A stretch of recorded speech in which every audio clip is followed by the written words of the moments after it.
yours. So No worries. I'm going to play a quick video. So just bear with me. Sponsor video and intro video.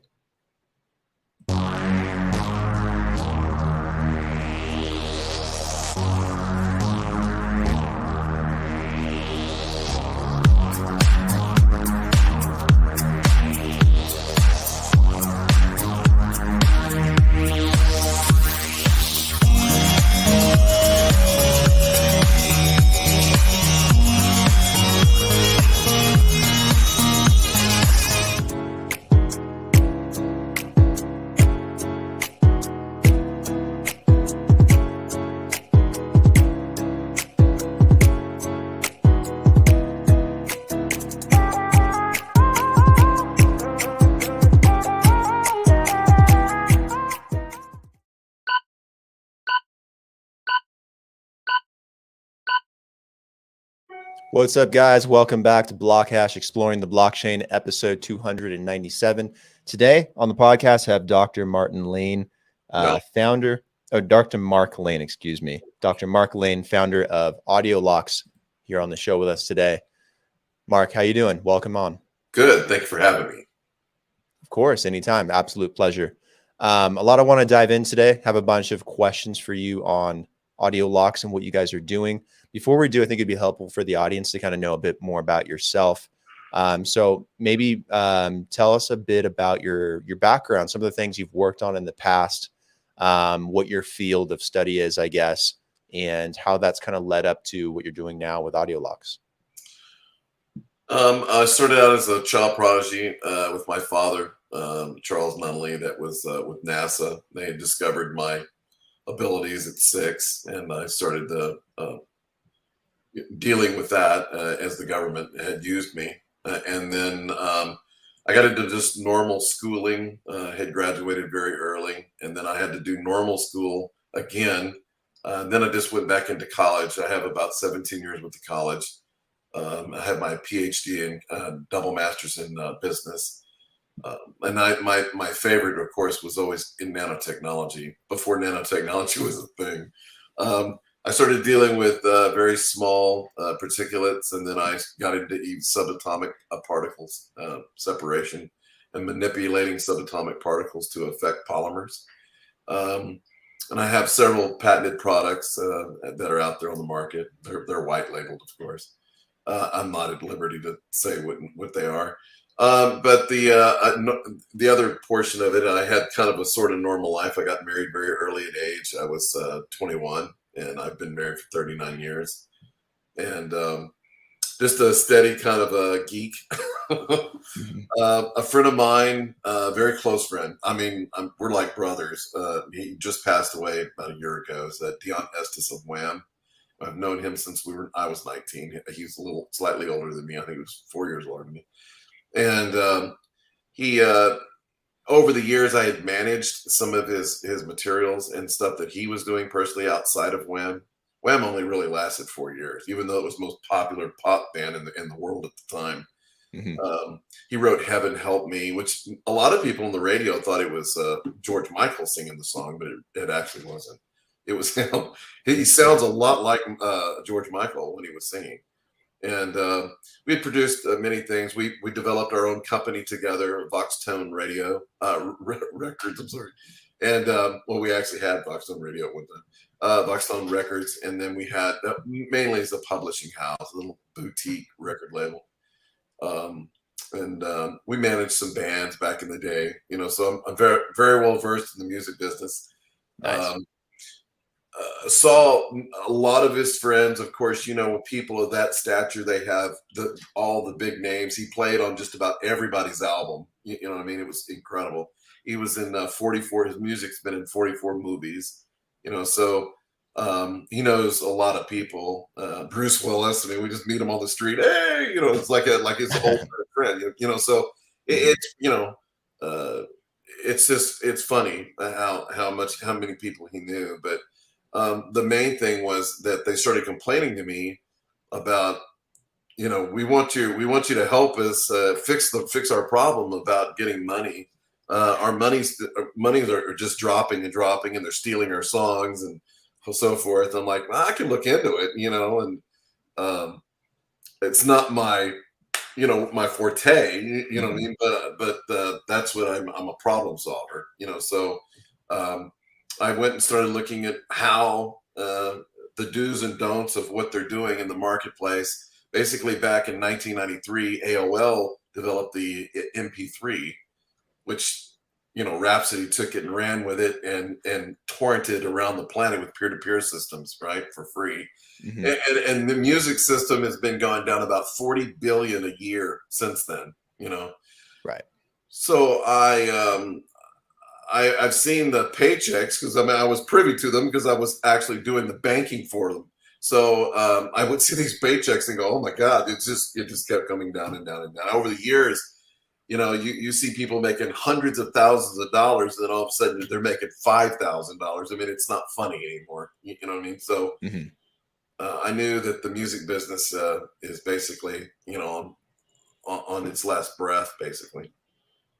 And I developed a way with Princeton consultants. They're at Princeton University, and I have a way. The only way that I could think of was AI control. I know that most people think AI it is basically an algorithm, but these algorithms that they're using today basically are really used, other than creativity I've seen lately, are really used for batch information. This is where the supercomputer, the quantum computer is coming into play, right? So they Mhm. use these quantum computers, and really what it is algorithms, okay? Very billion-dollar algorithms, right, that are written, and they're able to go through security layers like hot knife through butter, basically.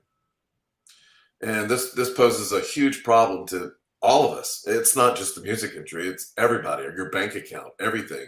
They can literally hold banks at ransom with this stuff, and they're doing so. And it's going to every year. It's getting more powerful, and the government is, as far as my understanding, because I work very closely with Mhm. friends in the government, and I do a lot of government work.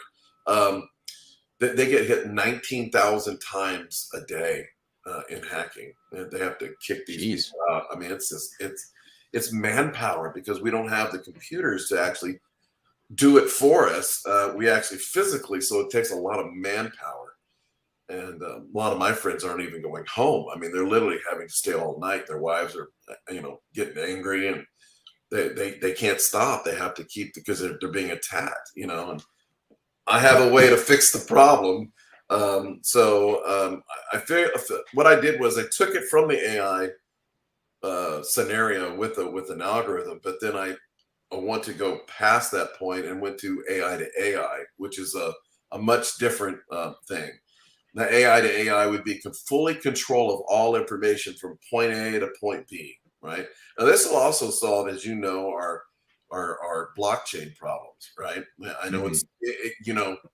how much security are you going to have on open source, right, and communities, right? I love their adage, Dr. Sadoshi, and what he had tried to do with blockchain, but it has so many holes in it. It's not funny. And if people want to defend it, that's fine. They're just showing their ignorance.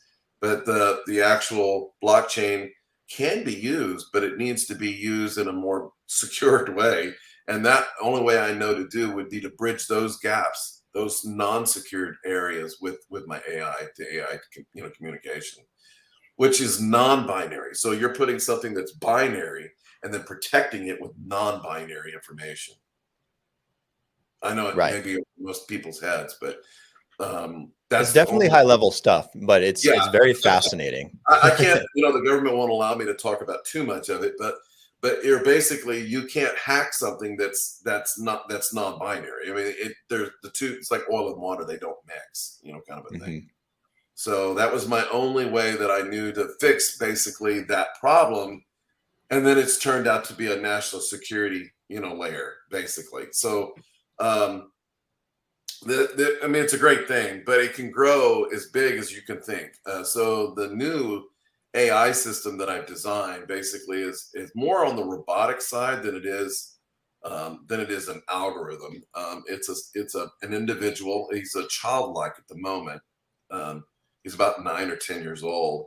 Mhm. And it's a brain, it's an AI brain, and it's made with nanotechnology. So it's nanoparticulates, and it's not connected to the internet in any way. So there's you can't hack it, plus you don't know a way to get into it. There's no way, no supercomputer can even get to it. So Mhm. so everything, all your data, so to speak, is floating around, on nanos, and there's no way of getting to it. So, but the other part about it is that these controllers that I've made, they're the ones who are controlling the information. So you're taking this information that's being sent through, let's say, blockchain. We want to call Web 4. I could actually take it further than that. I can go to Web 4, which hadn't even been invented yet, which is my stuff, right? So right now, I have to use truncated lines, or I have to use light lines, or whatever we have available to use currently, because I'm hemmed in by that until I completely design the full AI brain and get him up to speed to as an adult. Then he'll be able to run all your computers, all televisions, all telecommunication systems. So if we're talking on the phone, we're not actually having a conversation. Our AIs are having a conversation, and it's non-hackable, and I kind of took it in between too, even at that. Mind you, this is light technology, so everything is at light speed. It's 27 times around the earth per second, right? So you can take your phone call and call anybody in the world, your real live time at light speed, and you're not truncated. You're not on a truncated line. You're not satellite. You're basically on a light wave that's it's fast. Now I know that there's line of sight, so there's repeaters involved. But once again, it's not anything that would harm. It's completely green. Light wave is completely green, so it's not like your harmful sound waves that are very harmful to flora and fauna, right? So as you know, it's killing things. 5G is not healthy at all. Mhm. Shortwave ratios that they use are very dangerous to humans, at some levels. Oh yeah. So my whole approach, my whole life has always been green. No matter, I was green before green was popular. Everything I've ever made is completely green and made from the earth. And the same thing goes for this. It's simply a way to use the tools that are already here. You know what I mean? I didn't have to reinvent the wheel. I just basically took the premise of physics and be able to go past that point of trying to make something, trying to put perfume on a pig, so to speak. I mean, we Mhm. have a problem, and the issues with internet is security. Now, about 3 years ago, they had a huge security meeting in Las Vegas, and the best minds of the world were there. And the only thing that they can still come up with is a better rapper. That's all they have, right? These are naval officers. I mean, it's deep, right? That's the only thing that we can do. There's a lady from Princeton, a young woman, that she had designed a way to protect through HTTP, but it's very temporal, right? So I think she just got hired by Microsoft. But the only way that I know to permanently stop the theft and keep it free, so to speak, would be to Mhm. use something of my system that would be completely in control of it and protect you at the same time. So it protects the customer and the client, right? So the both ends are protected. Nobody can get to it. So you have the connectivity of blockchain. Let's say the system of blockchain. So from point A to point D, somewhere in there, they can actually revert. I don't know if you know the science behind it, but you can actually revert back to B through blockchain and get to A, because all the information from A is in B when you're connected. That's how they can get to your wallet, Mhm. right? So Interesting. yeah, so this way it protects it, because there is no information of A, and there's no and B doesn't carry any information. So you have to use this kind of a system to stop that type of theft, and that's where they're stealing it from. From reverting mostly. You know, big stuff, $600 million the other day. I mean, it's just Mhm. crazy stuff. But and then we need to go jump into forget Web3. We need to go completely into Web4, which will be a complete freedom of information at light speed, right? Forget the truncated lines, forget all that. Telecommunications will be over our head. We have no more Wi-Fi. We'll be able to connect, you know, to light beam over our head, and just like being in a Starbucks store, you know, for free, right? So once we do that, then information can go very fast, and everybody will be protected because the AI, the device, either through the phone itself being the device, or the, let's say, the AI app that I've created, it has its own operating system. It doesn't need Apple or Android to run it. But once once we go permanent with it, it'll be new phones, new computers, all that stuff. So no more bugs, none of that stuff will happen. Communication will be much faster and better and more secure because everybody will be protected by their own personal AI. And that AI will definitely, I mean, right now I have it through Audiolox. I'll be able to, if somebody were to mess with the actual app itself, so it's not really an app, but it'll mess with the app. Mhm. It'll actually take your picture and tell the location to the crime division at FBI, Quantico. So yeah, I wouldn't mess with it. You can't decompile it in any way. It doesn't have that kind of information to decompile it. You know, so Right. the I think some of the people uh, have questioned of the compression, and I think that's the old technology of how fast can we get a file, you know, to one a song. How long does it take to download an album? You know what I mean? Those kind of questions that the industry asks me. You know what I mean? And I have to tell them I don't have any files to download. You know, that's where I get the weird look, right? Mhm. My system doesn't have files. It's non-binary. You know what I mean? Has communication between A and B, right? So when you put a song in your library, then the other your device knows what you've done because it has its own memory. It has its own mind, right? And it memorizes everything that it sees and hears, which will protect you in the long run as well. And then so you say, well, I just downloaded Taylor Swift's new song. It doesn't need any more connectivity. It's done. It remembers it. It knows what the song is. It'll repeat it back with 100% accuracy. So higher quality than we ever had before. It'll play it, at 360, 380. So there's higher qualities that we've never even experienced. Even my friends at MIT, to do this, to develop 4K. How many people own a 4K television? Just about everybody really have a flat screen 4K television. Yep. Do we get broadcasting in 4K? No. What really do we really get? I would say somewhere around the 720p maybe. We think we get high quality stuff. I'm sorry, it's just not happening. Mhm. To broadcast, these are the costs. To broadcast 4K television costs $90 a second. Nobody's going to pay that, right? No, that's We're very not going to expensive. get live broadcasting with 4K television until I come along, right? So I've had a site up for over almost 4 years. I'm one of my partners there, over almost 4 years now, and a channel that I have on Roku, and I broadcast that for less than $5 a month, and it's 4K, 24/7. Costs nothing. You have to have the system. What you're doing is you're almost flipping the technology on its end. You're putting it to an opposite where the customer is taking the brunt instead of the servers, so to speak. Mhm. So the customer can play the song out in the middle of the ocean, in the middle of the desert. There's no connectivity, no data, doesn't need anything. The AI will it would be just as though you had the MP3 on your phone, right? And just played it directly, but not taking up the conventional space, right?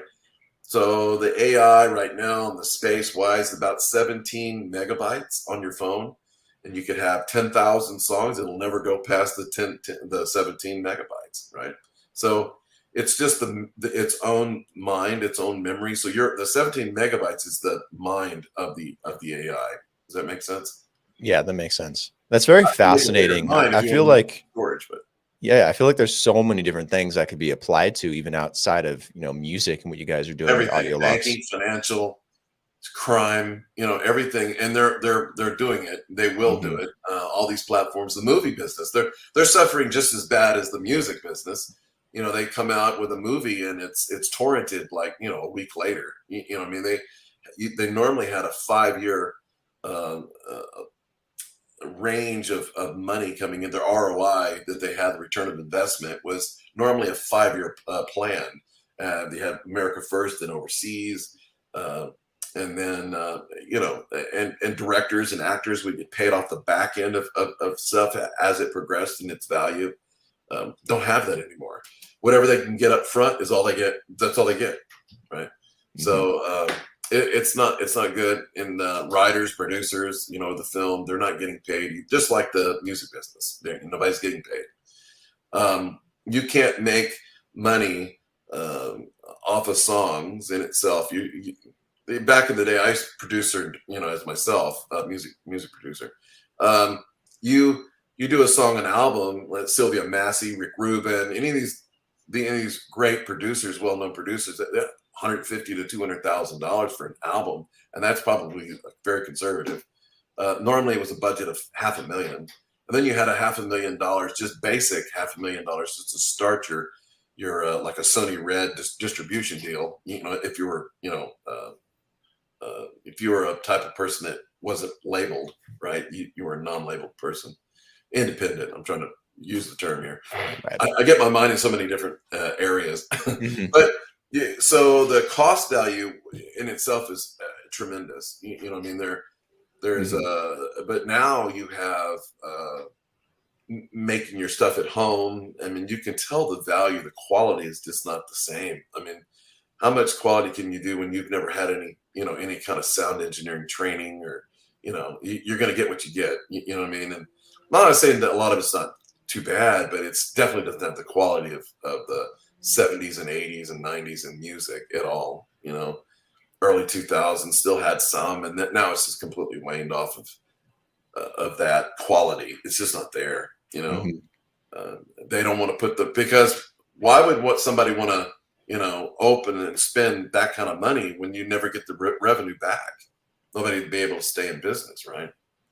Right. Swift spends $4 million on P&A and her advertising. She's not getting it back. Nobody can stay in business. That's why she broke out from where she was at, from Big Machine, Steve.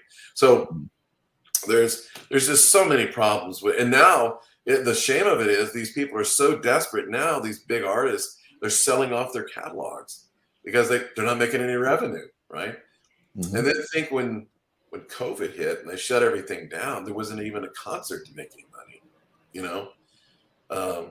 That just pretty much stuck the nail in the coffin in the music business. You know what I mean? So there has to be another way. There has to be a way to retain their IP, to retain. And so I know a lot of big people at record companies, and I've inquired their do's and don'ts and what do you really need, what your your real needs are. And that's the reason why I had made this system, even though I knew it, let's say digitally. I want to make it, for both the user and the clients.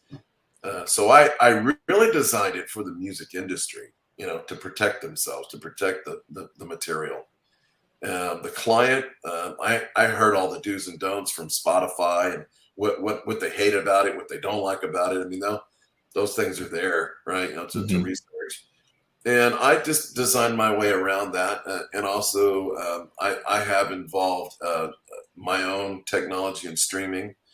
So the app itself has its own internal banking and its own internal tracking. And the AI will, if you are Keith Urban and you go to your account, you can see what you've sold today, what's for the month. Everything is right before you. So it's live. It just tells you, right, oh, I just got 10 more. You know what I mean? So It literally is a live app to the artist, and then you have the record labels. They have the same stuff, but it's on the big screen. It's on an administrational screen, so they can pull records. They can pull their reports daily if they want to. They've never had any openness from the third parties at all. They get what they get. They don't even know if it's true. You know what I mean? They can't even swear that it's true information, or even accurate half the time. No, that's what I'm saying. You know, and then you have BMI and ASCAP, which I belong to BMI for many years. I have a catalog, and you know, they're only collecting what's being sent to them, so they're not actively out there looking for your stuff. You know, there's a couple young guys about your age in New York that are actually doing some big artists some pretty big favors by going into the system and finding the money for them, and sometimes it's into the millions of dollars that they haven't paid. You know, you know, kudos for them. You know what I mean? But we need to stop that. So if AI has all the records and it's completely, this is the premise behind Web3 being open, you know, and visible to everybody. We need to really truly be that way and to be transparent where they can see what they're making. You know, it's no longer a cloak and dagger kind of situation, you know, being held over a barrel. Sometimes, you know, Spotify had not paid for 6 months, you know, and they haven't paid Taylor Swift her $4 million back yet that they owe him. You know, and they try to woo her back. Do you know how far sales went when she dropped off? It was crazy. Their whole sales thing. How you want to really shoot yourself in the foot for $4 million? I guarantee you they lost more than $4 million. Oh yeah, that was all the potential revenue gone. Oh my God, it was crazy. So I mean, I don't know the stupidity involved, but you have to be pretty low level, you know, to even think that would even be worth it. You know what I mean? Just pay the lady, pay what you owe, you know, pay the bill, you know. She's probably one of the hardest workers I've ever seen. She literally works about 300 days a year. I mean, it's crazy how much she was doing during her albums and promoting and stuff. I mean, her going to the beach was one time a year with her friends. You know, I mean, she was really a hard worker, and I really admire her for being such a hard worker. Yeah, you know, there's a lot of artists out there just like her that have had so many issues and that have been pried upon by the mainstream and centralized music industry that's out there, from record labels to streaming platforms, you name it, to producers, and they just absolutely get screwed in so many different ways. And they're looking for new avenues, very similar to like what you guys are doing, whether it's within Web3 and blockchain or it's Web4, like you talk about. They want new revenue channels. They want new ways to, you know, make it theirs and to have that security and to have that reliability, to have that reach, to have accurate analytics. Well, what are some ways, I know you've kind of talked about it a little bit, that maybe this benefits artists tremendously versus the system that we exist in now? Just some basic examples, maybe. Well, I mean, the first thing is to protect their music. Right. So though it can't be stolen, there's no file to steal. You can't download something. Right. So that's one. The next thing is that they do know they have their analytics. They know what they're making. Right. It's not like they're in the dark. Keeps everybody honest. You know what I mean? Keeps them honest with the label as well. You know. So Keith Urban doesn't have to take the label's word for it either. You know what I mean? He knows what he's making. Right. Where's my paycheck? You know. They'll know that. The other thing that I wanted to do, which I'm going to implement it, is we have our own token, an in-app token, and it's not on the blockchain. It's actually an in-app token that will be bought and sold and traded on that for money and products. You know, that's one of the things I believe would be an added benefit to have your own. You know, since I own my own bank, it would be better to use that system and keep and have you know, NFTs or anything else that people want to do in that kind of a crypto world. You know what I mean? Without being on the blockchain, so to speak, and more safe. You know, and the advertising, of course, we have jumbotrons and stuff. I will not allow any kind of advertisement on the music. I won't allow it before or after the music. It only be product placement on the app. I am not allowing anything to interfere with the music. I'm a writer myself. I think it's offensive to have, even watching YouTube's offensive. You're watching something and then they just cut for a break. I mean, that's horrible. I mean, it's nonsensical to have something like that. I don't think if you need to pay money for something like that, then just make the customer pay for it. Don't do both. And that was irritating to me. You have cable, you're paying a lot of money, $150, $200 a month, but then you're still watching commercials. You're paying for the service. Yeah. Why am I paying for a commercial too? You know what I mean? So kind of like one or the other, right? The other thing I wanted to do is I have, which is in there already functioning, is a live stream. So on my system, so that they're able to talk to their fans and tell them what's going on. They can have their own private concert on there. If COVID hits again or whatever, they can do it from their living room and they can still make money. You know what I mean? Mm-hmm. Live concerts, live home concerts. They can do a live shot concert if they want to do it, in that way. I have other ways of doing it where they can do actual, take a camera and plug into the system and actually have real, studio cameras, filming it if they want to do it that way.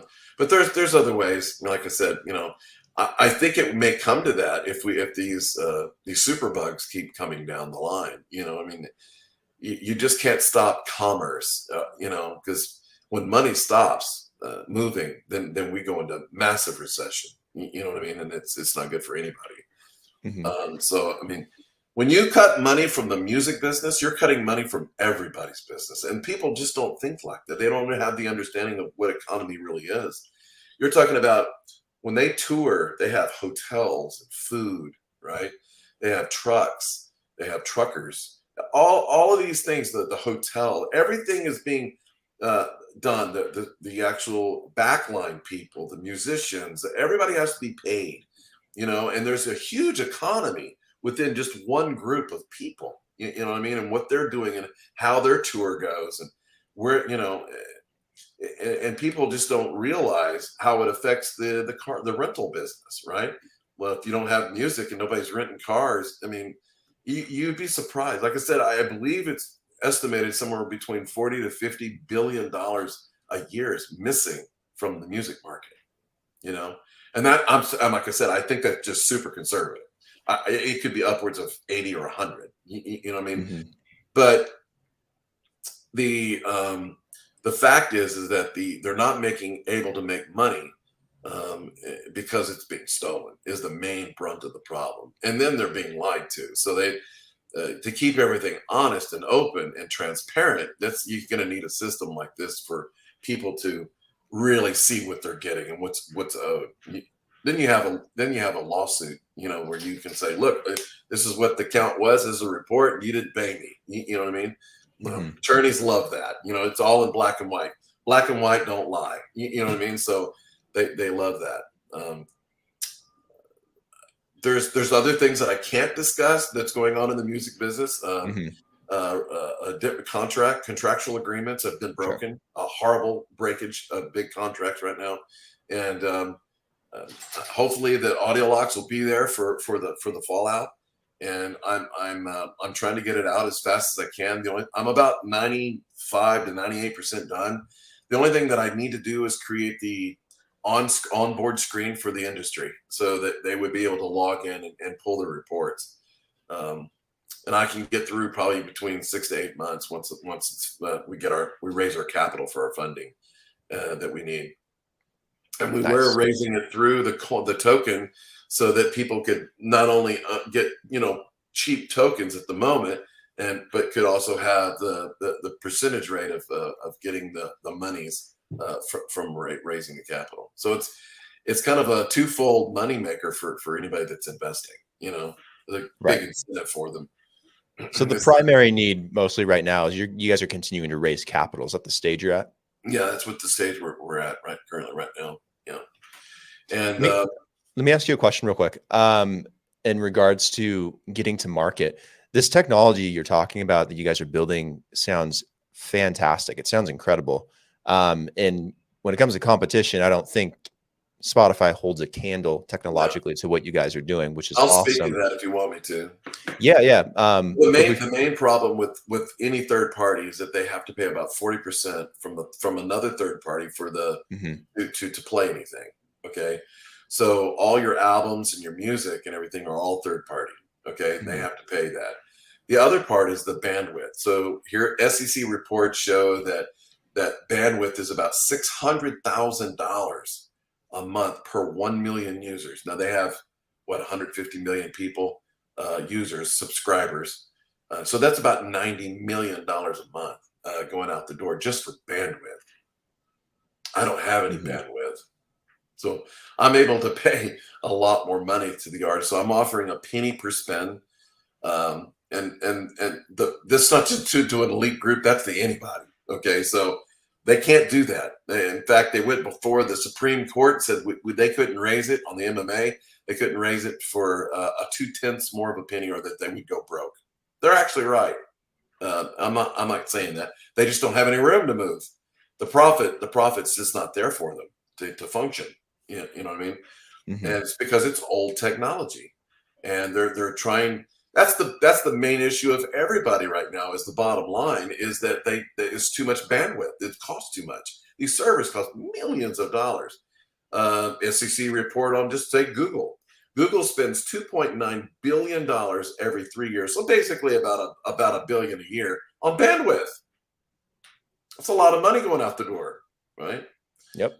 That's just bandwidth, you know. So they use about 800 to a million servers a year. That's what they use. It's a pretty big rack, right? Right. Um, but these other people that they have too much going out, so by the time they pay for all their bandwidth, and then paying the 40% or more to the third party that have the permission for these files, there's just no money left. You know, they're making money on the commercial and data mining, right? So, and dining all your metadata, right, from the Mhm. customers themselves, which aren't getting compensated for the metadata, right? So there's no metadata available on my system. Once again, there's no files. There's nobody. It's completely autonomous. There's nobody. There's not a number. There's nothing there. Okay, so you can't hack into somebody's account. They don't exist. Okay, all this is Mhm. for our own safety. It sounds a little radical, but it has to be done. You know what I mean? We have to we have cut cords. We've got to cut these things, off. It's just too dangerous to have our personal information just hanging out there all the time. You know what I mean? Right. And that goes for home addresses and phone numbers and everything else, right? So it has to change. It has to grow into something that's more manageable, right? Right. And that's the only way that we can do it, to retain our personal information. So when you log into the system, it sees what you're typing, and when you hit enter, it doesn't never leaves your device. It doesn't. It's not going anywhere. It's not being logged anywhere. None of that. So basically you're deleting your own information. It doesn't need it any longer. It already saw it. So and it's protecting it in that way. And then the third party systems that are out there, they have no way of getting into it. You know what I mean? So like a blockchain system, they have no way of getting into it because they're binary and we're non-binary. You know, Mhm. and but that's where that stands right now. So we're looking Cool. for investors to invest both in the coin and an Audiolox to get it up and going, and then there's other stuff they can invest into the technology itself. Cool. Another question, and then we'll have to start wrapping up pretty soon. Okay. In terms of user interface, like one of the few things that holds back really great technology is either price or usability by the user. In this case, I don't think price is going to be an issue. I think it's actually going to be even more helpful. Yeah. But the technology sounds very complex for how amazing it is. How have you guys worked on the user interface to make it as easy and simple as possible for someone to understand the benefit versus something like Spotify, as well as just, navigate and use it once this comes out? Well, the UI UX was designed specifically. I'm an artist as well, so I mean, like I Mhm. said, I'm a child prodigy. I designed all the logos. I designed everything on the app. Everything that you can see with your eyes, I designed. So um, I do album art too. But you Mhm. know, when you as a customer want to make it easy, right? So I've got 4 buttons on mine. You know, you have your what's up front. You have your library. You have Explorer. You know, and then you have your account. It's simplistic at its very best. There's really no one. There's really you don't even take that long to even as a normal person to investigate how it works. It pretty much is self-explanatory. I try to make it as eye appealing as possible. I took it to industry people and showed them the app, and they played with it. And I have some great producers that I have. They've played with it, and he says that we've seen so many, but this is the most beautiful app I've ever seen. They loved it. It was easy. It was very very easy to navigate on it, and it's just beautiful. The artwork, it's beautiful. I put a lot of stuff. I can afford it because the art in itself is designed by the AI. Okay, so when you I don't know how to actually say it. When you program it, and Mhm. I say I want smoke going across the thing, it'll design the smoke going across the screen in 3D, right? So it's pretty cool Mhm. stuff, right? It's all this for enjoyment for the users to enjoy. The other thing is they have their own piggy bank for the first time. Okay, so their parents, for young children, don't have to have a license in itself. They can have their parent have them a piggy bank, so that because I have my own bank, so they can put their own piggy bank and pay for their kids whatever, and they have their own account, and so the kind of that rite of passage thing, right? So 13 and up kids can have their own library, and they don't their parents are not involved, or they're not sharing their parents' stuff, right? So they Mhm. have their own account. They also can form their own radio station on it. So they can take all their best music in top 20 that they have, what they think. And if it wins, it'll basically be in the top 20 on the front page. So their friend, I got my radio station, it's up there. So it's kind of like involving the clients as well. I've learned that through different things. And there's like I said, you have the streaming device for them to see their artists that they want to come on and say hi to them. They can leave messages. They can the artist can leave messages, but the users cannot. I don't want any kind of backlash from any of that. We're compliant across the world because it's completely AI, and you're not exploiting any information, right? So it's very compliant.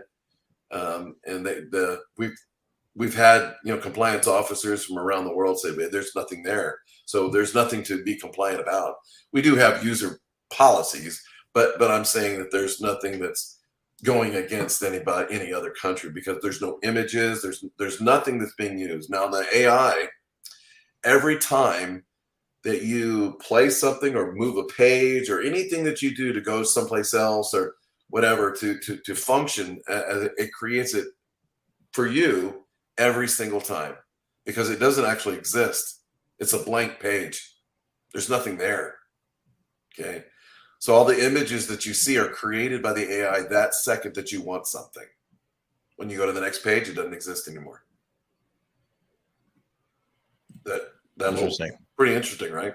No, it's very, very interesting. So nothing's It, being copied, nothing's retaining in that way. You know what I mhm. mean? No, it's fantastic. It's crazy what you can do with AI these days. I just saw something this morning on TikTok. This guy had an AI write an entire essay for him. And I'm just like, what the hell? It's like taking over like daily life already in so many ways. And it's so Yeah. easy and accessible by people. Like down with the financial system, down with the educational system, like everything's just gonna have an issue at some point. Like either AI is gonna displace it, um, or it's, going to get integrated in a meaningful way. But I mean, damn, every time I hear about it, it's like there's something new, some new use case popping Yeah. out. It's insane where it's going these days. Well, Elon Musk. I mean, he's doing some things with it too. Hmm. But in itself is still, there's nothing like what I've done. There's nothing on the face of the planet that's anything like my technology at all, or even close. Like I said, AI is an algorithm, okay, and they're great to use. But once again, mine's something that's live, so it's not like an algorithm. Yeah, I totally Algorithms are believe you. still binary, by the way. Hmm. Yeah, Oh yeah, very binary. the neural Um, paths that they have are still binary, right? mhm. So and this is how it works. I know most people may not think this way, but a computer is a calculator. It's all it is, right? Mhm. I hate to say that, but it's true. It's a calculator.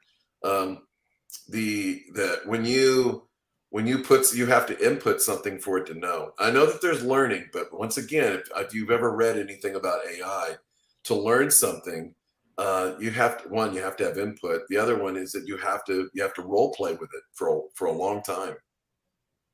Okay, Mhm. for them to start getting that kind of an attitude, starting to really starting to think for itself, or to have knowledge of how you reacted then and how you reacted now. There's a whole new thing that I've developed that doesn't have to go through that learning curve. It already knows it. So right now, if I ask you what your name is, Brandon, you have to go ask your parents and then come back to me and say, well, my name is Brandon. That's how a computer works. Right. Mine already knows its name. So it would just say Mark, right? It can have the instant reply. It's not going anywhere to look for the information. Future's interesting, man. Yeah. Really is. We have to start wrapping it up. Unfortunately, this is Sure. such an interesting convo. I feel like we could probably go on for a very long time. But for those out there that are going to be listening to this, whether they're investors, and I know there are that will be listening to this, whether they're developers and maybe want to work with this kind of technology, users, artists, whoever it may be, a creative, where can they go to learn more about Audiolox, as well as maybe get in contact with you guys too, if they want to work with you guys, maybe partner, maybe get some more information? Where do you want to send them? Right now, most of the brunt of the information is on alocktoken.com. Hmm. It's with the coin in itself. It'll talk about the investment of the coin, but it also has videos from what the technology is doing, and then it has the app technology, how the app works. And it's very laid out pretty easy. You ought to go take a look at it. It's pretty interesting how it works. I did. I'm going to go take another look at it today. I skimmed through and it was very, very fascinating. So I was really happy to get a chance to talk with you today and have you kind of elaborate on some of these things. What if people want to get in contact with you? Are you on LinkedIn or social I'm media? everywhere. I mean, you can put my name in. You got 14 pages of Mark Byron Lane. I mean, I'm everywhere. Perfect. Yeah, I've had I've had LinkedIn. I've had a Twitter, Facebook accounts for probably the last 15, 16 years. As soon as they opened, I was already a member. So I've been there Hmm. for quite a long time. Cool, cool. Guys, everyone that's listening and watching, when this does go out, make sure to go check out Dr. Mark Lane on socials and hit him up if you want to chat and have an interesting conversation about what they're doing. Make sure to check out Audiolox as well. They're pretty much uh, building this new frontier of what music and Web3 and the internet is going to be. Make sure to like and subscribe to the podcast and the show as well if you haven't already. Mark, really appreciate the time, man. Thank you for Thank you. diving into the details. You bet. Really, really interesting. We'll have to have another chat soon. Yeah, let's do it. All right. Sounds good. Take care. Talk You soon. bet. Bye bye.